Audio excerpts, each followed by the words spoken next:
देखिए, बड़े अफसोस के साथ कहना पड़ता है सकीना इट्टू मैडम जी, ये आपके लिए है। यूं ही नहीं बेवफा होता कोई अपनी जनता के लिए, यूं ही नहीं कोई बेवफा होता अपनी जनता के लिए। कुछ लो मजबूरियां रही होंगी मैडम, तभी आपने सुनील हाली साहब के टेन्योर जो है वो 1 महीने के लिए एक्सटेंड कर दिया। जबकि हम एलिगेशन लगा रहे हैं, उनकी कमेटी पे एलिगेशन लगा रहे हैं, उनकी कमेटी ने जो ऑर्डर निकाले हैं वो वायलेशन है, वो सुप्रीम कोर्ट की वायलेशन है, वो एफएफआरसी के रूल के आउट जाकर उन्होंने ऑर्डर पास किए हैं। तो उसके बाद भी आप उनको वहां पे रख रही है। हम सीबीआई की जांच कर रहे हैं और आप एक्सटेंड, आपको कोई भी ईमानदार रिटायर्ड जस्टिस नहीं मिले, आपको कोई और नहीं मिले। जब पेरेंट्स इतना कमेंट करते हैं कि एफएफआरसी कमेटी और अपना ये एजुकेशन डिपार्टमेंट सब मिले हुए हैं, प्राइवेट स्कूल मिले हुए हैं, उसके बाद भी आप उनका टेन्योर एक्सटेंड करती हैं, तो कहीं कचरा साफ करने के लिए तो नहीं भेजा आपने 1 महीने के लिए? तो ये कहीं ना कहीं हमारे आरोप है। अगर आप सीबीआई जांच रखवाएंगे तो हम आपको प्रूफ देंगे। अगर प्रूफ गलत निकल गए हमें जेल में डाल दीजिएगा, अगर प्रूफ सच्चे निकले तो सिर्फ इनके ऑर्डर कैंसिल कर दीजिएगा और पेरेंट्स को बचा लीजिएगा। बस हमारी इतनी सी डिमांड है। मुझे अब सीबीआई जांच क्यों होनी चाहिए? ये 1000-2000 करोड़ का नेक्सस है।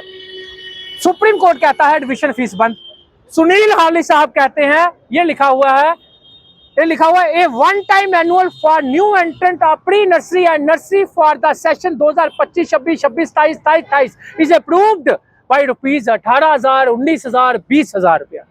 यानी कि न्यू एंट्रेंट प्री नर्सरी और नर्सरी की जो न्यू एंट्रेंट फीस है एनुअल नाम से, वो आपने 18,000, 19,000, 20,000 देनी है। तो ये नेक्सस नहीं तो क्या है? इस पे सीबीआई जांच नहीं होनी चाहिए क्या? साहब ये चाहते हैं बच्चे पढ़े ही ना, बच्चे पढ़ाई के कारण रह जाएं।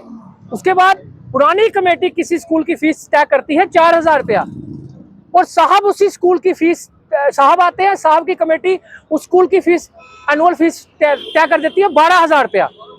तो ये इस पे सीबीआई जांच नहीं होनी चाहिए, जबकि सीबीआई का रूल ये कहता है आपने फीस इंक्रीज करनी है 50, 100, 200, 300 आहिस्ता थोड़ी थोड़ी करके। लेकिन आप 3 साल के लिए आपने तो एक ही दम आपने 4,000 का 12,000 बना दिया। सिर्फ एक स्कूल नहीं, एक स्कूल का मसला था जो 13 लाख रुपया सोसाइटी फंड, सोसाइटी ट्रस्ट में डाल देता है। तो पुरानी कमेटी जो है उसकी फीस इंक्रीज नहीं करती, लेकिन साहब की कमेटी जब आती है, साहब की कमेटी उसी स्कूल की फीस जो है वो 10 से 12,000 रुपया इंक्रीज कर देती है। आप मुझे बताइए, जब कोई एफएफआरसी का रूल है, कोई सोसाइटी फंड, सोसाइटी में, ट्रस्ट में, फाउंडेशन में पैसा नहीं डाल सकता, फाउंडेशनों में पैसा पड़ा है, सोसाइटियों में पैसा पड़ा है, ट्रस्टों में पैसा पड़ा है, उनके अकाउंट नहीं चेक किए जाते, उनकी बैलेंस शीटें चेक नहीं की जाती, सिर्फ उनकी ऑडिट रिपोर्ट जो कि पैसे देकर सेटिंग करके अपने प्राइवेट बंदे से बनवाई होती है उन्होंने, वही देखकर आप लोग फीसें सेट कर देते हो और फीसें इंक्रीज कर देते हो।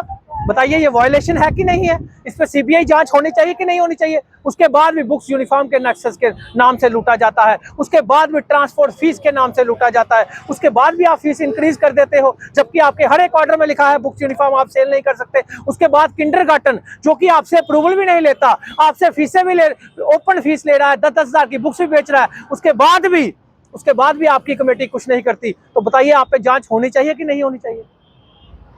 की बात नहीं, लेकिन एलजी साहब से एक चीज कहना चाहता हूं कि सरकार मिली हुई है। सरकार ने तभी सुनील हाली साहब के प्राइवेट स्कूलों की फीस फिक्स करने वाले चेयरमैन साहब का टेन्योर 1 महीने के लिए एक्सटेंड किया है। मैं एलजी साहब से हाथ जोड़कर विनती करना चाहता हूं कि एलजी साहब, जिस तरह आपने ड्रग माफिया के खिलाफ आपने स्ट्राइक की है, इसी तरह आपकी एक स्ट्राइक इस पे भी होनी चाहिए, क्योंकि जम्मू कश्मीर का पेरेंट्स जो है वो परेशान है इस सीबीएसई प्राइवेट स्कूल माफिया से, इनकी बुक्स माफिया से, इनके यूनिफॉर्म माफिया से, और इनके एफएफआरसी कमेटी के ऑर्डरों से परेशान है। इनकी जांच होनी चाहिए, क्योंकि ये ऑर्डर जो है ये वायलेशन रखते हैं एफएफआरसी और सुप्रीम कोर्ट के एक्ट को, इन्होंने वायलेट किया है। इसकी जांच होनी चाहिए। प्रूफ हम देने को तैयार है। अगर हम प्रूफ देने में गलत साबित हुए हमें जेल में डाल दीजिएगा, नहीं प्रूफ देने में हम गलत साबित हुए तो इनके ऑर्डर कैंसिल कर दीजिएगा और जम्मू कश्मीर के पेरेंट्स को बचा लीजिएगा। बस इतना ही कहना चाहते हैं।